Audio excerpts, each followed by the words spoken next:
Hai, Assalamualaikum. Nama saya Siti Aisyah binti Abdullah. Saya dari kelas 4G. Hari ini saya ingin membentangkan tentang aktiviti tenggelam timbul.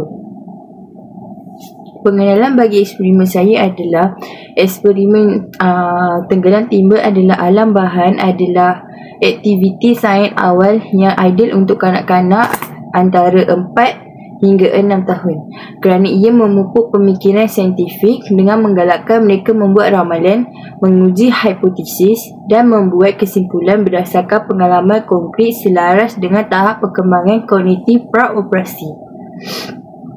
Bahan-bahan yang saya gunakan untuk membuat aktiviti tenggelam timbul, yang pertama adalah bekas air luksina yang berisi air. Yang kedua, pelbagai objek seperti alam bahan iaitu batu kecil, kayu, penutup botol, duit silin plastik, bola getah dan span. Yang ketiga adalah kad bergambar bertulis tenggelam dan timbul. Yang keempat iaitu yang terakhir, carta bergambar langkah-langkah eksperimen.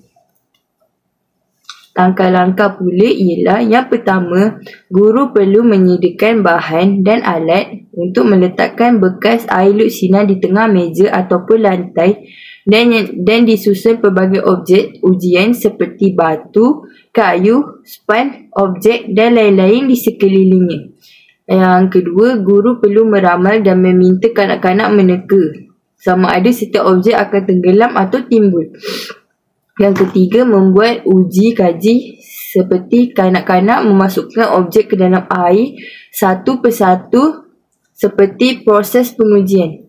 Yang ketiga, perhati dan catat sama ada kanak-kanak memerhati hasil dan merekodkannya. Contoh, meletakkan kad imej objek di bawah kategori timbul ataupun tenggelam.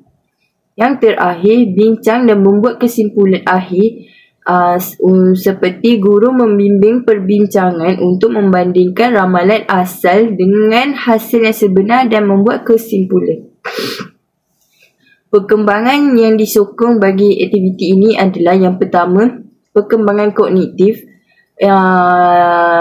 membentuk asas kepada pemikiran saintifik dan logik. Yang seterusnya, membantu memahami konsep asas fizik secara tidak langsung sama ada berat, jenis ataupun daya apungan sesuatu bahan.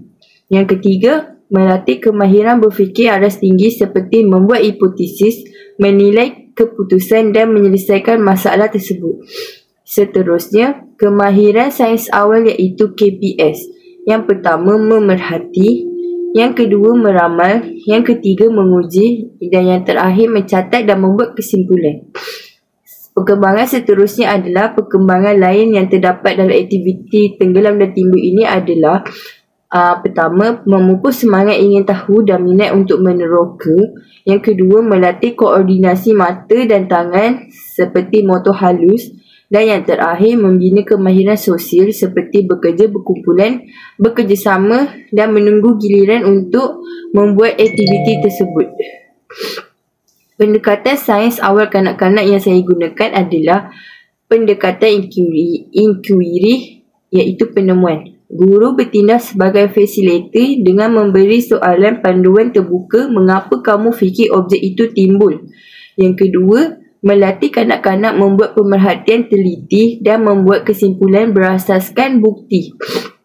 Dan yang ketiga, selaras dengan teori Piaget iaitu belajar melalui pengalaman konkret pada peringkat praoperasi.